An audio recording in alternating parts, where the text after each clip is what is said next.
Since I knew that some of you using this video series in the book of Philemon would be being introduced to the IBS method for the first time, I chose not to have you work with the BRI.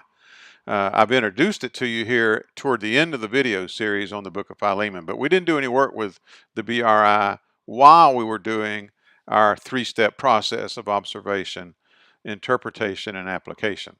I will be introducing you, helping you do some BRI work in future books that we study together if you choose to do that. But I didn't want you to do it in Philemon. However, I do want to give you an example of how the BRI can help us sometimes understand what's going on in a particular book or passage. Now, Philemon's pretty straightforward. It's fairly easy to understand, but we may not understand the depth of some of what's happening. So just one piece of information related to the BRI, the basic required information, the historical context, the cultural context, the religious situation, the political situation, etc., has to do with slavery. Onesimus is a runaway slave. That's pretty obvious. Philemon was his owner, and Onesimus had gone. Now, one of the things we need to know, therefore, about this context is that whoever well, first of all, we need to know that Onesimus, that running away as a slave is a capital offense. Onesimus could be killed. Philemon could have Onesimus killed according to the law, okay, and he'd be perfectly within his rights in that day and age. In addition to that, anyone who harbored a runaway slave could have legal action brought against them by the slave's owner.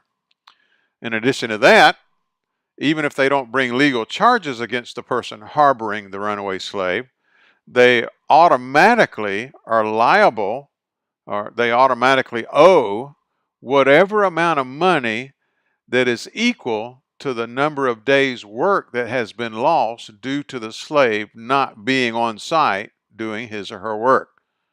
So when Paul says to Philemon, if you have anything against him or if he owes you anything, I will pay it. And remember, that's where he says, I, Paul, write this with my own hand. I will pay. So Paul is agreeing to pay for any amount of lost wages that Philemon has suffered while Onesimus has been with Paul in prison. So this is not a simple, light-hearted thing that Paul's agreeing to. Neither is it a simple, light-hearted thing he's asking Onesimus to do. He's asking Onesimus to forgive a capital offense. He's asking Onesimus to take back a runaway slave and not only welcome him back, but welcome him back as he would welcome Paul and consider him to be a fellow brother in Christ.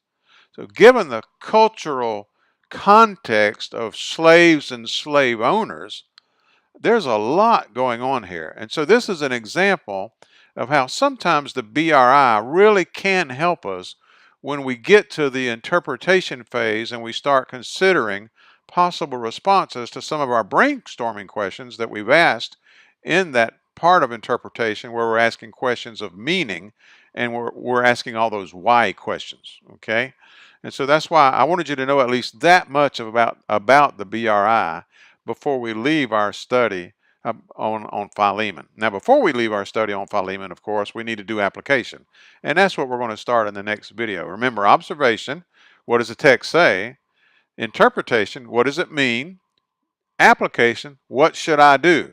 So now we're going to move to that. What should we do now that we've studied Philemon? Based on what we've learned from Philemon, what should we now do? And so we'll start that in the next video.